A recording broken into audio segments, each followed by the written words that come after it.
le squash sur la ligne du temps. Technique de PNL, issue de qui, j'en sais rien. Donc, squash sur la ligne de temps. Technique de PNL qui va, donc très hypnotique, et qui va lier plusieurs choses. On va avoir à l'intérieur la notion de partie, donc dialogue avec une partie de moi, avec deux parties d'ailleurs. On va avoir la notion de la ligne de temps, donc avec un déplacement sur une ligne de temps, déplacement, donc le côté spatial, et on va avoir le squash visuel avec les deux mains qui se rapprochent, un peu comme la technique de Rossi en hypnose, pour ceux qui font l'hypnose. Et donc en fait, cette technique va allier ces trois données. Quand est-ce qu'on va utiliser le squash sur la ligne de temps? Quand j'ai un objectif à atteindre, et que donc j'ai une partie de moi qui veut atteindre cet objectif et qui pense pouvoir l'atteindre, mais j'ai une autre partie dans mon passé, une croyance qui est limitante et qui me bloque. Donc en fait, quelque part, c'est un petit peu comme si j'avais un conflit entre croyances. D'accord? Dans mon passé, j'ai mis en place une croyance qui, par exemple, imaginez que dans mon passé, j'ai décidé, parce que je viens d'un milieu défavorisé, je ne peux pas réussir. D'accord? Imaginez que ça, quelle que soit la raison, j'ai mis cette croyance. Et j'ai évolué dans ma vie, etc., etc. Et puis, il y a un moment, je veux aller encore plus loin dans ma réussite.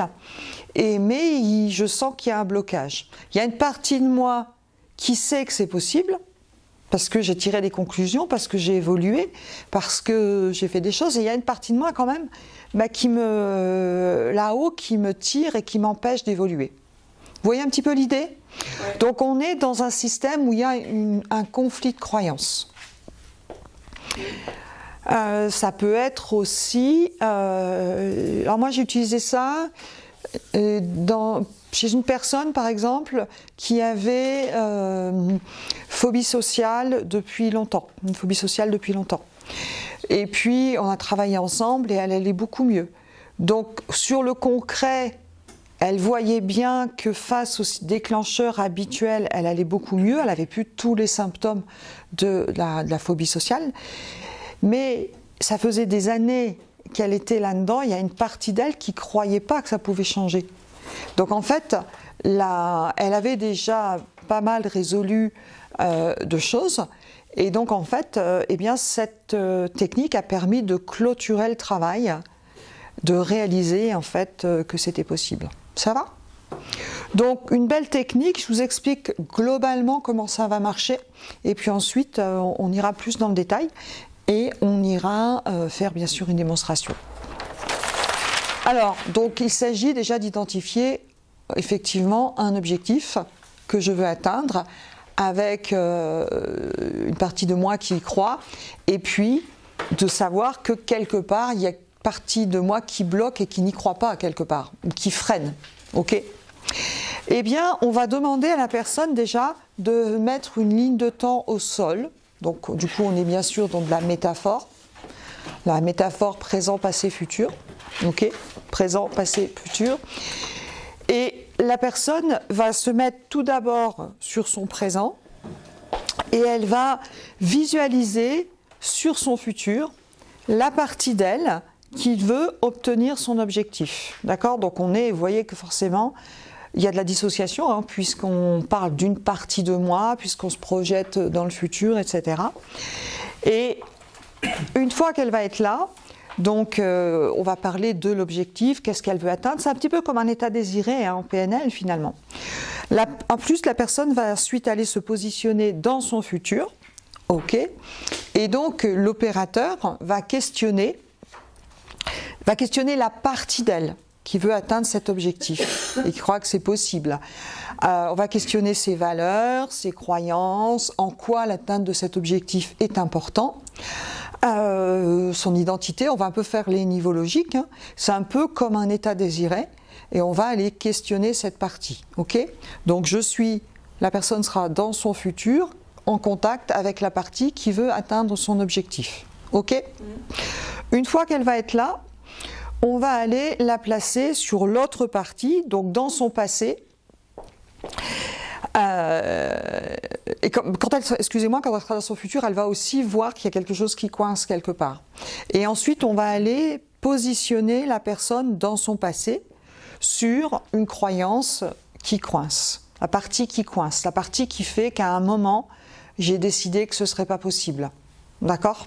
Je vais aussi questionner les valeurs, les croyances, et je vais chercher la fonction positive de cette partie qui fait coincer, qui fait que ça bloque, que je n'atteigne pas l'objectif.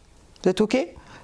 Ça vous paraît logique, au stade où vous en êtes, d'aller questionner une partie. Je vous rappelle que derrière tout comportement, il y a une intention positive, et derrière ce frein, il y a une crainte, il y a quelque chose. La partie qui s'oppose, là, qu'est-ce qu'elle craint et qu'est-ce qu'elle veut de bon pour la personne en la freinant dans la réalisation de son objectif. Vous êtes d'accord ? Donc je vais avoir la fonction positive. Donc là, finalement, on va travailler avec les deux parties. Vous êtes OK ? Une fois que j'ai fait ça, eh bien, je vais mettre la personne en méta, c'est-à-dire prendre du recul, regarder la ligne de temps, et l'opérateur va questionner la personne qui va prendre conscience que, effectivement, il y a quelque part un conflit entre parties, un conflit de croyances. Vous êtes OK ? Donc on va prendre conscience, tout simplement. Et là, eh bien, on va faire comme le squash visuel, sauf qu'on va le faire sur une ligne de temps. C'est-à-dire qu'on va aller sur la partie future, et la partie future va regarder la partie passée, et elle va étudier cette partie-là qui bloque et qui coince, qu'est-ce qu'elle veut de bon, et surtout quelles ressources utiles, quelle qualité elle a qui lui serait utile. Vous êtes d'accord ? Par exemple, imaginez la partie de moi qui bloque, si je reprends l'exemple de tout à l'heure, imaginez la partie qui croit qu'on ne peut pas réussir parce qu'on vient d'un milieu défavorisé. Eh bien, quelle ressource elle a ? Elle peut être par exemple hyper puissante. Elle peut être par exemple très habile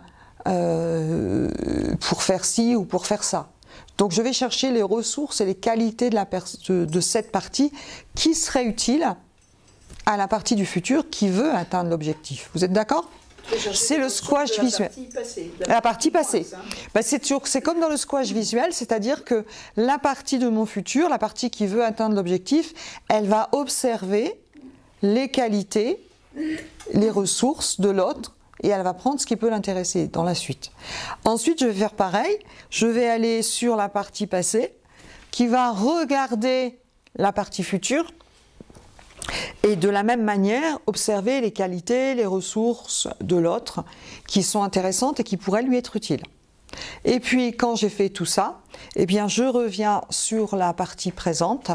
Je mets dans mes mains la partie les qualités, les ressources de la partie future, les qualités, les ressources de la partie passée, et je vais faire une intégration avec les mains qui se rapprochent, un peu comme dans la technique du Rossi, pour allier les deux parties, pour obtenir quelque chose de plus cohérent, que les deux parties finalement qui tirent dans un sens et qui tirent de l'autre, elles trouvent un intérêt commun, vous êtes d'accord, et qu'elles se rallient pour permettre à la personne d'avancer.